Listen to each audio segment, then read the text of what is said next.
Psychologist है तो psychology का प्रश्न तो होगा कि शादी के बाद महिला के पास तो बहुत सारे चिन्ह हैं, मांग है, बिंदी है, बिछिया है, ये शादी के चिन्ह है। बिछिया का मालूम नहीं मुझे, शादी का है ना, और मंगलसूत्र, ये सब चीजें हैं।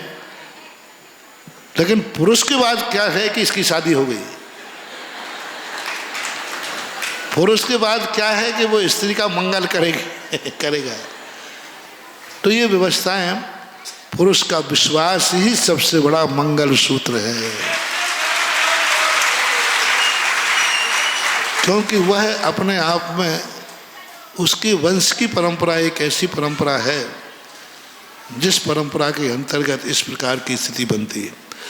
दूसरा, नारी पर्याय के कारण से पुरुष कितने मंगलसूत्र डालेगा।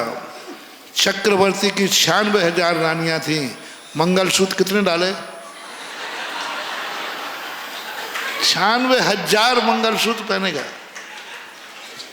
अब 96,000 मंगलसूत्र तो बहुत कठिन हो जाएगा।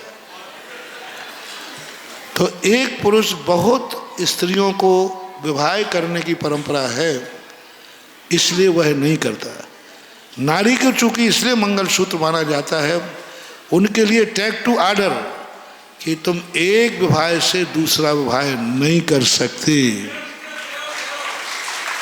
ये परंपरा को कायम करने के लिए नारी को इतने मंगल दे दिए कि ध्यान रखना, तुम्हारे पास एक बार ही ग्रहण करते हो। इसलिए यह परंपरा का मूल कारण ये है, स्त्री पर्याय के अंतर्गत, क्योंकि उसे एक को समर्पित होना है और उसे दूसरे के घर में जाना है। दूसरे के घर में जाना है तो कुछ शगुन लेके जाना चाहिए। पुरुष को अपने घर में रहना है और बहुविवाह की परंपराओं के कारण से इस प्रकार की बातें होती हैं। और फिर पुरुष तो संकल्प का पक्का होना चाहिए।